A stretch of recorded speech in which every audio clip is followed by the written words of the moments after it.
La réunion d'aujourd'hui répond à une situation qui ne peut pas durer.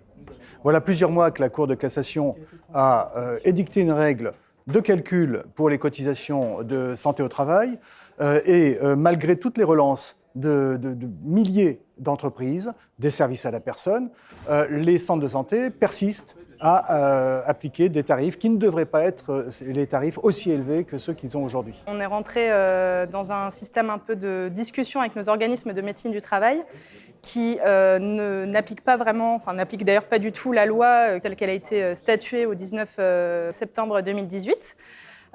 Qui leur impose du coup d'appliquer en fait une cotisation selon les ETP, donc les équivalents temps plein de nos collaborateurs, et continue encore à nous facturer aujourd'hui au titre des effectifs individuels de salariés.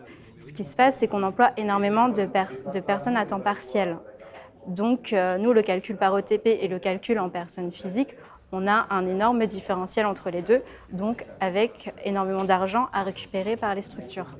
La médecine du travail doit facturer en équivalent temps plein et non par tête.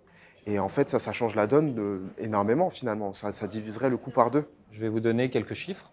Aujourd'hui, dans notre réseau, comme la maison des services à la personne que je préside, sur plus de 3800 salariés, sachant que le coût moyen annuel de la médecine du travail par salarié est de 100 €, 3800 fois 100, ça fait 380 000 €. Et ce qui ferait une économie de plus de 150 000 € pour nos entreprises. On a été soutenu par la FESP dans cette action-là, donc ça a été des courriers. D'abord un premier courrier plutôt amical pour expliquer que la loi avait changé.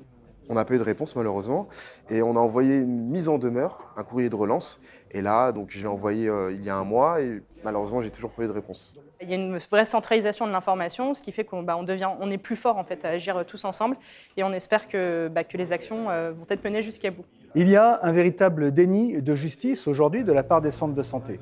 Les centres de santé, pour leur immense majorité, n'ont pas rectifié leur calcul de cotisation santé au travail. Nous sommes déjà largement engagés dans l'année 2019. Il est absolument important maintenant qu'il y ait une réaction des pouvoirs publics pour faire comprendre aux centres de santé qu'ils doivent désormais appliquer le calcul édicté par le juge.